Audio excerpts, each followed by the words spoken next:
نحمده ونصلي ونسلم على رسوله الكريم اما بعد فاعوذ بالله من الشيطان الرجيم بسم الله الرحمن الرحيم يرسل عليكما شواظ من نار ونحاس فلا تنتصران فبأي آلاء ربكما تكذبان فإذا انشقت السماء فكانت وردة كالدهان فبأي آلاء ربكما تكذبان فيومئذ لا يسأل عن ذنبه إنس ولا جان فبأي آلاء ربكما تكذبان يعرف المجرمون بسيماهم فيؤخذ بالنواصي والأقدام فبأي آلاء ربكما تكذبان هذه جهنم التي يكذب بها المجرمون يطوفون بينها وبين حميم آن فبأي آلاء ربكما تكذبان صدق الله العظيم اللهم صل على سيدنا مولانا محمد وعلى آل سيدنا مولانا محمد وبارك وسلم ثم صل علیہ۔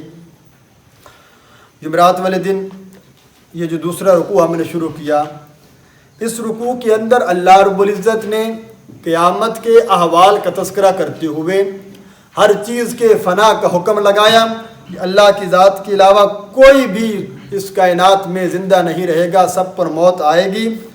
اس کے بعد فرمایا ساری کائنات یہ میری منگتی ہے، سب کے سب مجھ سے مانگتے ہیں اور دینے والی ذات صرف اور صرف میری ہے۔ آگے اللہ رب العزت جنوں اور انسانوں کو خاص طور پر خطاب کر کے یہ فرما رہے تھے، اس میں یہ حکم دیا تھا کہ انسانوں اور جنوں تم اگر یہ گمان کر رہے ہو کہ تم قیامت والے دن کہیں بھاگ جاؤ گے، نتیجہ ہوتا ہے نا، جس سے یقین ہونا کہ آج میں نے فیل ہونا ہے وہ اسکول نہیں جاتا، اسے پتہ ہوتا ہے وہ کوئی نہ کوئی بہانہ لگا لے گا یا جائے گا بھی صحیح تو پھر اور کوئی وجہ ہوگی۔ اللہ فرماتے ہیں یہ وہ عدالت ہے جس کے اندر مجرم بھاگ نہیں سکے گا۔ اب اگر وہ چاہے نا کہ میں یہاں سے بھاگ جاؤں اور میرا کوئی حساب کتاب نہ ہو، اور میں نے حساب کتاب تو ہونا ہے، یہ میں نے دنیا میں بتا دیا تھا، لہذا بھاگ کوئی نہیں سکے گا، آسمان یا زمین کے کناروں سے کوئی نہیں نکل سکے گا۔ وجہ کیا ہے؟ یہ وجہ آج کے سبق کے اندر شروع ہو رہی ہے۔ فرمایا جب وہ بھاگنا چاہیں گے بھی صحیح تو ان کے اوپر اللہ کے نگران فرشتے جو سامنے کھڑے ہیں وہ کیا کریں گے؟ فرمایا یرسل علیکما شواظ من نار ونحاس، یرسل چھوڑے جائیں گے، بھیجی جائے گی، علیکما تم دونوں پر، کما ضمیر یعنی جنوں اور انسان، تمہارے اوپر بھیجی جائیں گی، چھوڑے جائیں گے کیا چیز؟ شواظ من نار، شعلے آگ کے، نار کا معنی آگ، شواظ کا معنی شعلہ، آگ کا بھڑکتا ہوا جو شعلہ ہوتا ہے یہ شعلہ چھوڑا جائے گا، ونحاس اور دھواں، فلا تنتصران پھر تم بچاؤ نہ کر سکو گے، پھر تم مدد نہ مانگ سکو گے۔ تنتصران نصر ینصر مدد معنی سے ہے، کوئی تمہاری مدد نہیں کر سکے گا۔ اللہ فرماتے ہیں اس دن تمہارے اوپر آگ کے شعلے اور دھواں یہ چھوڑا جائے گا۔ شواظ کہتے ہیں وہ آگ کا شعلہ جس کے اندر دھواں نہ ہو۔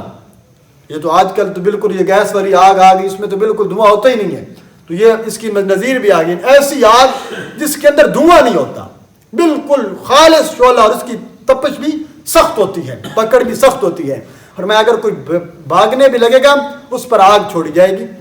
نحاس کہتے ہیں وہ دھواں جس میں آگ نظر نہ آئے، بالکل کسی عمارت کو آگ لگی ہو کسی جگہ پر تو ایسے بادل اٹھ رہے ہوتے ہیں دھوئیں کے جس میں اور کوئی چیز نظر ہی نہیں آتی، اس طرح فرمایا دھواں چھوڑا جائے گا کہ اندھا ہو جائے گے، آگے کراس نہیں کر سکیں گے، اس لمٹ کو، اس حد کو آگے اس سے نکل نہیں سکیں گے۔ فرمایا یہ آگ اور دھواں پر چھوڑ کر ان کو اس جگہ پر روک دیا جائے گا۔ اللہ فرماتے ہیں اور وہ دن ایسا ہے اگر تم کسی کو مدد کو بلانا چاہو گی بھی صحیح تو کوئی تمہاری مدد نہیں کر سکے گا، اس دن کوئی تم کو بچا نہ سکے گا، لہٰذا یہ میرا قانون ہے۔ فَبِأَيِّ آلَاءِ رَبِّكُمَا تُكَذِّبَانِ، پس ہے جنوں اور انسانوں کی جماعت تم اپنے پروردگار کی کون کون سی نعمت کو جھٹلاؤ گے۔ اچھا یہاں یہ اشکال پھر اٹھتا ہے، اللہ کہتے ہیں تمہارے اوپر آگ بھیجی جائے گی، تمہیں دھواں بھیجا جائے گا، تم اپنے رب کی کون کون سی نعمت کو جھٹلاؤ گے؟ اللہ فرماتے ہیں تمہیں جہنم میں ڈالا جائے گا، تم اپنے پروردگار کی کون کون سی نعمت کو جھٹلاؤ گے؟ اب یہ کافر اعتراض کرتے ہیں، بھئی نعمتوں پر تو ٹھیک ہے پوچھنا بنتا ہے کہ کون کون سی نعمت کو جھٹلاؤ گے، جہنم میں جانا کون سی نعمت ہے، یا یہ بتلانا کہ آگ آئے گی یہ کون سی نعمت ہے؟ تو اس کا جواب یہ ہے کہ اگر انسان ایک جنگل میں جا رہا ہے، ایک راستے پہ جا رہا تھا، آپ کو نہیں پتا یہ راستہ کیسا ہے، اچانک آپ کے سامنے ایک مہربان آدمی آ گیا، اس نے کہا بھائی اس راستے سے نہ جانا، یہ راستہ ٹھیک ہے، اس پہ جاؤ گے تو سامنے چور ڈاکو بیٹھے ہیں، تمہارا مال و اسباب بھی چھین لیں گے، تمہیں قتل بھی کر دیں گے۔ اب وہ کیا کہہ رہا ہے؟ تمہیں مار دیں گے، تمہارا مال و اسباب چھین لیں گے۔ یہ کہتا ہے جزاک اللہ بھائی، اللہ تیرا بھلا کرے، تو نے مجھے بڑی اچھی بات بتلائی ہے، اس میں اچھی بات تو نہیں تھی، اچھی بات یہ ہے کہ اس کی مال اور اس کی جان کی حفاظت ہوگی، وہ اس راستے سے بچ گیا۔ اللہ فرماتے ہیں اس سے بڑی نعمت میری اور کیا ہوگی کہ میں دنیا میں تمہیں بتلا رہا ہوں جو شیطان کے راستے پہ چلے گا وہ جہنم میں جائے گا، جو اس جہنم سے بچنا چاہتا ہے وہ شیطان کے راستے سے بچ کر سیدھے راستے پہ چل جائے، انشاءاللہ جنت میں چلے جاؤں گے۔ یہ اللہ کا انعام ہے، اس میں اللہ کا انعام نہیں ہے تو اور کیا ہے؟ اللہ نے پہلے بتلا دیا، اگر شرک کرو گے، اگر میرے سوا کسی اور کو پکارو گے، گناہ کر کے آؤ گے تو جہنم میں جاؤ گے، گناہوں سے بچو گے تو جنت میں جاؤ گے، تو یہ اللہ کا انعام اور یہ اللہ کا احسان ہے۔ جی آگے آنے ساری آیات کا یہ جواب ہے۔ آگے دیکھیے جی، قیامت اور فرشتوں کے نزول کے وقت آسمان کی کیا حالت ہوگی۔ اللہ فرماتے ہیں فَإِذَا انشَقَّتِ السَّمَاءُ فَكَانَتْ وَرْدَةً كَالدِّهَانِ۔ فَإِذَا انشَقَّتِ السَّمَاءُ، انشقت کا معنی ہوتا ہے کسی چیز کا ٹکڑے ٹکڑے ہو جانا، ٹوٹ جانا۔ جس وقت پھٹ جائے گا آسمان، السماء آسمان پھٹ جائے گا، جب یہ اس وقت کی بات جب فرشتے آسمانوں سے نکلیں گے، آسمان سے ایک دوسرے مقام پہ اللہ فرماتے ہیں اس کے دروازے بنا دیے جائیں گے، فرشتے اس میں سے نکلیں گے۔ فَكَانَتْ وَرْدَةً كَالدِّهَانِ، پس ہو جائے گا وہ آسمان سرخ مثل چمڑے کے جو رنگا ہوا ہو، ایک معنی۔ فَكَانَتْ وَرْدَةً كَالدِّهَانِ، پس وہ لال چمڑے کی طرح سرخ گلاب بن جائے گا، وہ سرخ رنگ جو گلابی مائل ہوتا ہے۔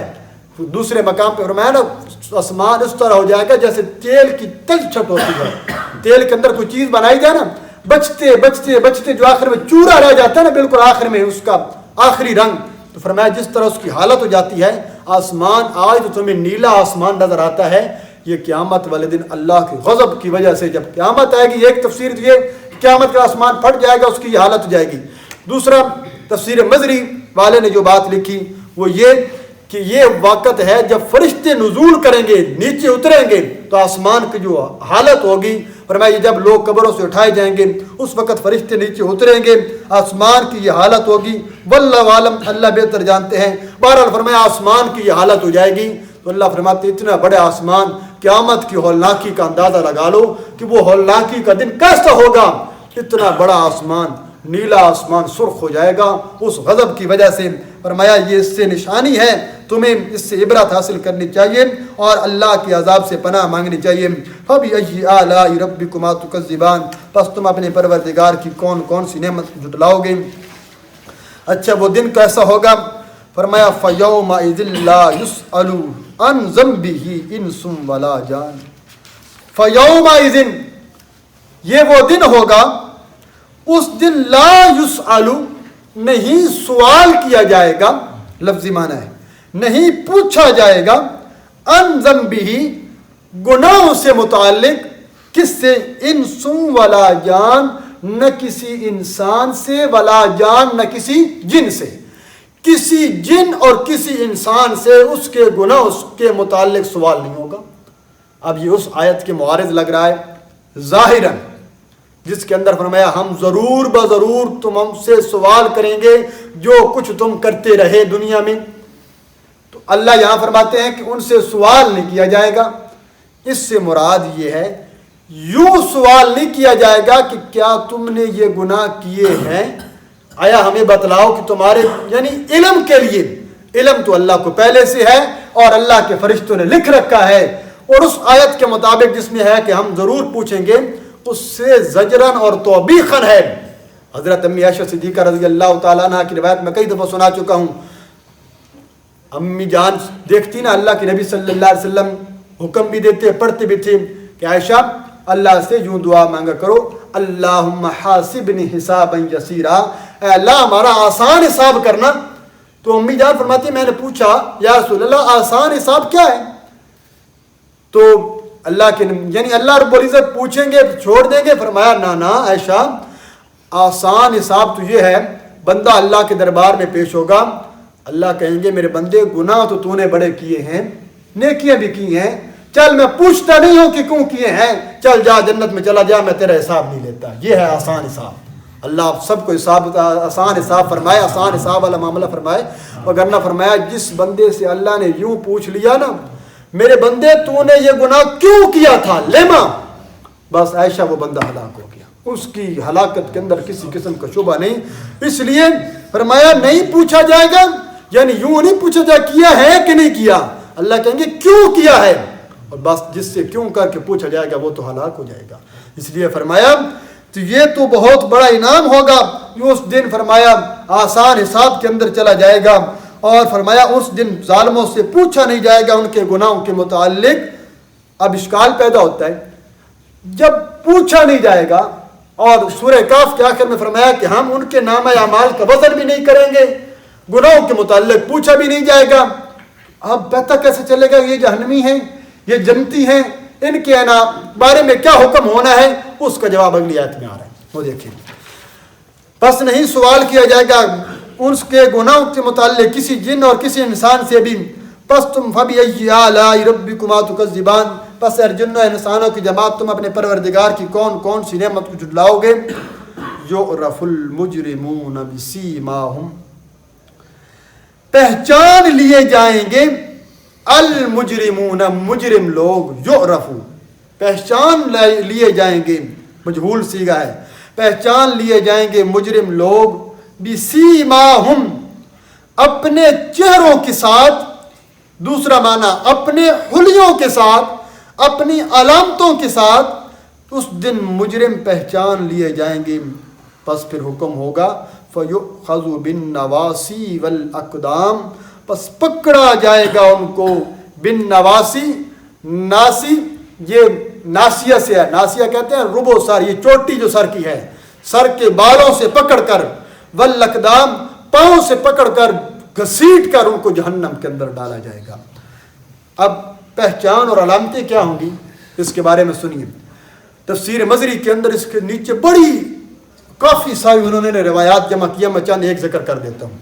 بھی مجرم لوگ اس دن کیسے پہچانے جائیں گے؟ ایک روایت میں آتا ہے جبریل امین نے آ کر خبر دی، حضرت عبداللہ بن عباس سے روایت ہے کہ یا رسول اللہ اس دن لوگ حیرت میں پڑ جائیں گے، آپ دیکھیں گے لوگ قبروں سے اٹھیں گے، جو انسان حالت ایمان اور کلمے پر فوت ہوا ہوگا، آخری قول بھی اس کا کلمہ ہوگا حالت ایمان پر، وہ جب قبر سے کھڑا ہوگا نا یوں سر سے مٹی جھاڑ کر کہے گا لا الہ الا اللہ محمد الرسول اللہ، آج کسی قسم کو کوئی خوف نہیں ہوگا، کوئی گھبراہٹ نہیں ہوگا، یہ اللہ کے متقین لوگ ہوں گے، اللہ ہم سب کو ان کے اندر شامل فرمائے۔ اور میں یہ خوش نصیب لوگ ہوں گے، کچھ لوگ ان کے چہروں کے رنگ سفید ہوں گے، یہ پتہ چلے گا نیک لوگ اٹھ کھڑے ہوئے ہیں، کچھ لوگ کھڑے ہوں گے اپنے سے مٹی جھاڑیں گے اور کہیں گے ہائے افسوس آج ہم تو ہلاک ہو گئے، آج ہم تو برباد ہو گئے۔ فرمایا جبریل امین نے ان کے چہرے سخت سیاہ ہوں گے، جس سے پتہ چل جائے کہ یہ جہنمی لوگ آ رہے ہیں۔ ایک علامت یہ آ گئی۔ اگلی علامت سنیے، کچھ لوگ قیامت والے دن آئیں گے ایسے ہوں گے جیسے یہ جھلے اور پاگل اور دیوانے نہیں گلیوں میں پھر رہے ہوتے، لوگ دور سے کہہ دیتے یہ تو پاگل آ رہا ہے، مخبوط الحواس جنہیں اپنی پتہ ہی نہیں ہوگا کیا ہو رہا ہے۔ جبریل وہ کون لوگ ہوں گے؟ فرمایا یہ وہ لوگ ہوں گے جو دنیا میں سود کھایا کرتے تھے، حرام مال کھایا کرتے تھے، یہ ایسے مخبوط الحواس اٹھے ہوں گے۔ پھر ایک اور جماعت آئے گی۔ اچھا اب ان کی علامت کیا ہوگی؟ یہ جماعت آ رہی ہوگی اور ان کے منہ سے آگ نکل رہی ہوگی۔ یہ کون سی جماعت ہے؟ یہ وہ جماعت ہے الذین یأکلون اموال الیتامی ظلما، یہ وہ لوگ تھے جو دنیا میں یتیموں کا مال ناحق طریقے سے کھایا کرتے تھے۔ یتیم مسکینوں کے مالوں پر، ان کی جائیدادوں پر باپ فوت ہو گیا،